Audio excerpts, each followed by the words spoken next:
पण रामांचं चरित्र आता प्रत्येकाने वाचायला घ्या, कारण या भारतीय संस्कृतीने चारित्र्याची पूजा केली आहे. श्रोते हो, रावणासारखा सुद्धा भक्त आम्हाला शोधून सापडणार नाही की ज्यांनी शिवपिंडीवरती फूल कमी पडावं म्हणून स्वतःचं शिरकमल वाहून पिंडीवर टाकावं. तो रावण शिव उपासक होता, शिवभक्त होता, पण भारतीय परंपरेने त्याला राक्षस ठरवलं. का? मर्यादा नाही सांभाळली, चारित्र्य नाही जपलं. पण तेच माझे प्रभू रामचंद्र एकवाणी एकवचनी पररमणी जननी मानी विश्वपाल तो दयाल ध्यानी धरावा. या न्यायाने मर्यादा पुरुषोत्तम प्रभू रामांचं चरित्र आज ते दैवत म्हणून तुमच्या माझ्या समोर आहेत. भारतीय संस्कृतीने चारित्र्याची पूजा केली. या देशातल्या प्रत्येक तरुणांनी चारित्र्य जपावं. स्वामी विवेकानंदांनी तारुण्याचे 3 तकार आम्हाला याकरताच सांगितलेत: तेजस्विता, तपस्विता आणि तत्परता.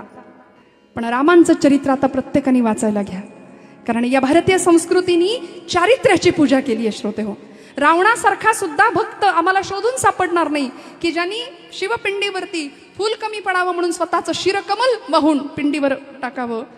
तो रावण शिव उपासक होता, शिवभक्त होता, पण भारतीय परंपरेने त्याला राक्षस ठरवलं. का? मर्यादा नाही सांभाळली, चारित्र्य नाही जपलं. पण तेच माझे प्रभू रामचंद्र एकवाणी एकवचनी पररमणी जननी मानी विश्वपाल तो दयाल ध्यानी धरावा.